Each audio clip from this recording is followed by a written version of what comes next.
Serious psychics of Reddit, do you knowingly scam your clients, or do you actually believe you are gifted? I did an AMA that may be of interest to you. I am not working as a psychic anymore and haven't consistently in about 3 years for the record, but the industry remains virtually the same. I actually sincerely believe most clients know it isn't real and are looking for people to talk to that are supportive, reassuring and will make them feel better, even if it's just entertainment. There are 3 basic types of psychics. The believers, these are usually the worst psychics by far. I saw many of them firsthand in online video chat rooms at this network I worked at where we would take free questions and chats to solicit clients to purchase pay readings. And this other membership-based site where a psychic was on staff 24/7 in chat rooms taking questions from clients. They had a tendency to rely really heavily on whatever divination method they were excited about and whatever kick they were on tarot cards, stones, runes, etc., often to a client's confusion or dismay. They pulled things from places they thought were real and magical and were almost always way out to lunch because they were not picking up cues from clients at all and would get fixated on something. How does Steve feel about me? I get mixed signals. Psychic responds with I see a black raven. Another example from my recollection, but this actually happened, a client asks the psychic how to approach this guy from work she has a crush on. He tells her they are soulmates and meant to be together because in the Civil War they fell in love in their past lives. She was a nurse and he was a soldier, and he tells this story for about 30 minutes about the soldier and the nurse and the eternal bond in all that death. The client wants some practical advice on how to proceed with someone. She is a bit nervous, insecure about approaching a guy she likes, and she gets a weird story about the Civil War and is told to burn sage to ward off evil energies. The client isn't really helped or particularly happy. That said, some clients, a small number, want the crazy stuff and love these guys. These types of psychics were often kind of trashy and came off as uneducated, smoking and pounding beers back while taking clients on video chat, for example. This is the minority in my experience, maybe 20% or so, and they are not usually overly successful in the long term. The exploiters or the Sylvia Browns, these psychics prey on human vulnerability with malice, only to make money. They will pretend to get messages from your dead grandma to pull at your heartstrings to get you to buy more services and manipulate people to become dependent on them. They may perform exploitative, fear-driven services, cleansing cursed money, cleansing curses, getting rid of ghosts and evil energies. They make up and prey on cultural superstitions. They don't care about clients at all, and the service is really just about getting as much money as possible for the least effort possible. If a client has an unhealthy dependence on the psychic and the purchasing of services is harming them, the psychic will keep that client going right into bankruptcy. They don't care. These people commit obvious fraud, lie about curses or voodoo, claiming only they can cure it with some insane ceremony that will cost gobs of money that they never even actually do and hurt people. In my experience, these people are maybe around 30% of the whole, but many of the better known and celebrity psychics are like this. The everybody else, many people working in the psychic field, are kind of normal people who may be pretty emotionally intelligent, naturally adept at cold reading, or just really desperate people who found one of the very few independent work-from-home sources of income that a person with limited education and capacity to leave the house can engage in and be successful. I was one of these. Single moms and stay-at-home moms often get into this industry trying to supplement their income. They know it isn't real, but they can rationalize it with the belief that they can help people to an extent, or at least not cause harm, and earn a few bucks in the process. It can be hard to make it work because people don't think about this. Clients scam you a lot, especially when you are new and eager to get clients. You have to be pretty confident to do it well. Morally, it can be difficult to be okay with what you are doing. If you are completely independent, you can refuse clients who want things you aren't comfortable with. But if you work for a network, you have to take all of their clients, no matter how nuts. And you have to coordinate some basics and market yourself, which isn't something everyone can do. I know for a fact that I am not psychic, but I wouldn't say that I scam people. If I had lied and manipulated them for my own personal gain, I would own scamming them. I had a website which offered psychic readings, provided samples of readings I had done in the past, clearly stated it was for entertainment purposes, and offered a 100% refund to any client who was unhappy with the services rendered. No questions asked. Those pretty models in magazines are airbrushed. The burger in the advertisement that looks so delicious is made of wax just for the photo. Society is illusions. I was a service provider with an illusion of psychic ability who provided a service with no intent other than to help people where possible and make a bit of money. If clients were harming themselves, I always refunded their money. I had one client who was losing her home, facing bankruptcy, kept buying readings to find out when it would get better. Every time I refunded their money and told her to change spending habits and her approach to managing money and see a financial counselor, not a psychic.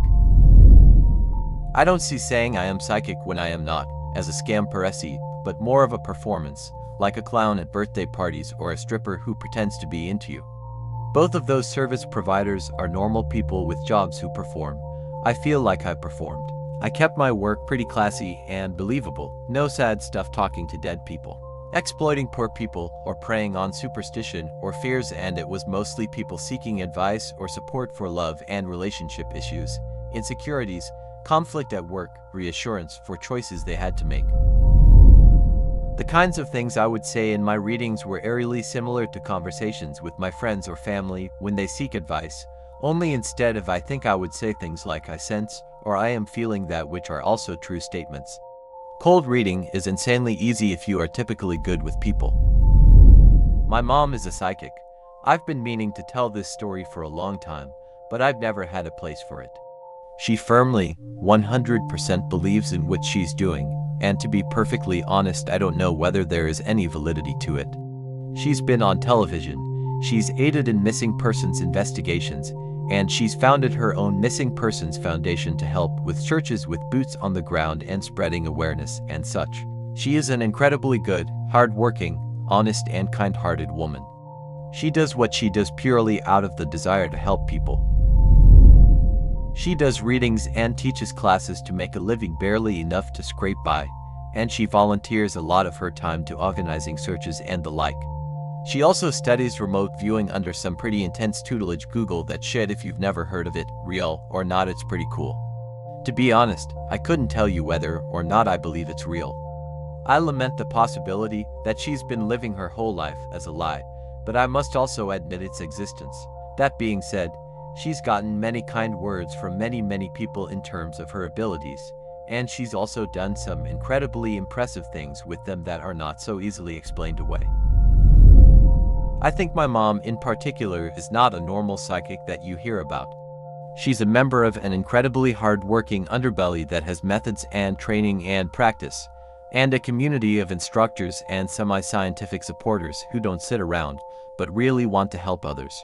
It's really difficult for me to say one way or another whether or not I believe in her experiences, but I believe even if they were some massively delusional lie she's been living her whole life, I cannot dismiss the good she's done for people and the time and love she's put into her work. Say what you want about psychics, but I won't ever accept that my mom hasn't done some amazing things. I like to dabble in tarot. Tarot readings are not really meant to tell the future. Each card is a visual representation of a theme, stage, or archetype that we all go through in our lives. Each card can be related to a and Y situation in your life. It's useful to gain insight and start looking at the situation in a different way. I do readings for myself to think about every choice and outcome that may happen before I make a decision. To me, being psychic is just being super aware of the situation at hand and being able to discern the right choice from the wrong based on your experience. Though honestly, I have had some very unbelievable experiences. I shuffle the deck after every card is drawn and I pick a random card each time. A few times I can think of, I have drawn the same reading 2 to 3 times in a row. I chalked it up to maybe not shuffling well enough or something, but it's fun to think about. A friend of mine does tarot cards. However, he does say that the present and the future can be changed based on the choices you make. He says the tarot cards are only telling you the likely path based on your current choices, whether it's good or bad. He doesn't charge people for readings, he just enjoys doing them for people. He truly believes it, so we respect his belief regardless of ours. I have been to 2 psychics. The first one was horrible. Didn't have a clue and called my BF at the time a Satan worshipper, even after I told her that I would notice if he was slaughtering chickens in our tiny apartment. The second was a Polish woman. Me and a friend went to her home. I think it was like $20. She took the cash, told my friend to go in another room and wait, and never said a single word to me. She used a regular deck of cards. She was amazing and lots of what she said was true. I really didn't mind paying her because she was that talented. The lady didn't stop talking, never asked me a question, and basically told my life story, which isn't really unique. I don't know if she was psychic or not, but it was so much fun and entertaining. I love tarot and runes and feel that they are awesome ways to open your mind to things you normally wouldn't think of. I don't bill myself as a psychic, but I do occasional rune readings at Ren fairs when I'm vending or there with my guild. I tell people that it's a bunch of shiny rocks with symbols on them, and I will at very least tell them what the symbols that come up for them mean. Sometimes my intuition adds a little more. I've done some readings where I genuinely don't know where the information came from. I'm not actually that good at reading people, but I've told people relatively specific things about themselves and their situations that were dead on that I never would have guessed on my own. Maybe I'm better than I think I am. Maybe the shiny rocks with symbols on them are magic. Maybe I'm magic, or maybe it's just a whole lot of coincidences. I tend to believe it's magic because the world is more interesting that way. But I also don't base major decisions on what my runes tell me unless there's a lot of other good reasons to choose that path anyway, and I tell people I do readings for to do the same. I made a throwaway for this because perhaps it will be downvoted and I don't like exposing this. I have talked to spirits ever since I was a child. Not ghosts. I've never seen them, but I know they exist. Every one of us has a version of ourselves in a spiritual dimension. I go into a trance and talk to them, ask them questions. Sometimes they come to me and warn me of things. Other times I must ask. All I need is someone's name and birth date and a personal object, anything really. A button, for example, so they can know who I'm talking about. They will then find that person's version in the spirit world and check on their condition, or ask around whether there is something negative in store for them. I've received warnings. A friend about to go on a trip told me not to let her go, so upon waking I told her and there was a bus crash. Another friend told me she was very sick in a dream. Turns out she was developing Hodgkin's lymphoma. No, they are never wrong, and this is not cold reading or general things. I've been told very specific things too, such as my sister is pregnant of a girl. So I told her to get tested, and of course she had a girl. I had not seen my sister for a couple months when that happened. When my father died, I felt it. Got into a trance and looked for him, and he told me he had just passed and was moving on now. I came back in tears, but I know, for a fact, that he's in a better place. It's a lifetime of this, with too many examples. Yes, it's real. Yes, I can do it. I'm not from the USA. No, I do not suffer from hallucinations. The advice only comes in dreams, and the answers to questions come in whispers when I place myself in a meditative trance. Nobody knows about this except a few close people. The spirits refuse to tell me anything about myself or my life. I don't know why I can do this. My mother said I used to see and talk to spirits as a very young child, but that hasn't happened in a long time. I used to consider myself as gifted of sorts in that I could sometimes predict future events, outcomes, but not necessarily based upon effort. At times, it would just come to me in random daydream-like visions or in my sleep via a lucid dream. I chose to chase the phenomena because it did have incredible accuracy. I had never been wrong by toying with tarot cards, rune stones, and eventually trying other things like scrying and random page flipping in a text. There's a name for it that I cannot recall. I was staunchly religious growing up, and I took my beliefs to an extreme. I felt like I was touched, chosen, etc. I think religion played a huge part in this BTW. I never openly practiced for profit, but I did take no shame in hiding it. I would frequently share my thoughts and feelings with close friends and even strangers because I felt it was my duty to do so. Speeding up the story and skipping a huge meat of other details I can answer later if interested parties inquire. One of my last predictions ended with an ex. We were in a long-distance, long-term relationship, and we had to travel back and forth to be with each other. We would commonly have these deep, insightful discussions about life and all that jazz with each other. One evening in particular, I remember talking with her about the state of us being so far apart and willing to commit to marriage at the time. We discussed separation. I wasn't okay with it, but I think she was, so this may have led to some bias, even though I like to think I was completely open-minded about it. She asked me to focus and concentrate on my future and where I saw me at, so I did. She asked me to do the same for her, so I did. What I ended up seeing though wasn't pleasing, and I felt bad in the moment for telling her. I remember the numbers 3 and 4 rolling around in my head over and over. I remember a vehicle accident. I remember telling her over and over again, 3 and 4, 3 3, 3 3, 3 and 4, you'll never make it to 3 and 4, and she flat out asked me, so you're saying I won't live to be 34? I responded with something like, I don't really know. I just see numbers and I see a vehicle accident. I couldn't recall exactly what. I only saw wheels and debris. I remember thinking on it harder. I wanted more detail and to explore the dream a bit better, so I laid in silence for what seemed to be about 30 minutes or so. Eventually, I just piped up and said, if you leave here, you'll never make it to 3 and 4. And that's all I had. I didn't put much more thought into it, and our relationship proceeded for about another 3 months before we finally did separate, and the subject never came up again. It's been nearly 7 to 8 years or so since we last spoke. I found out last week that on June 11th, a day before her 34th birthday, she was killed in an ATV accident. Here's a link with some proof. I haven't been sleeping very well over it.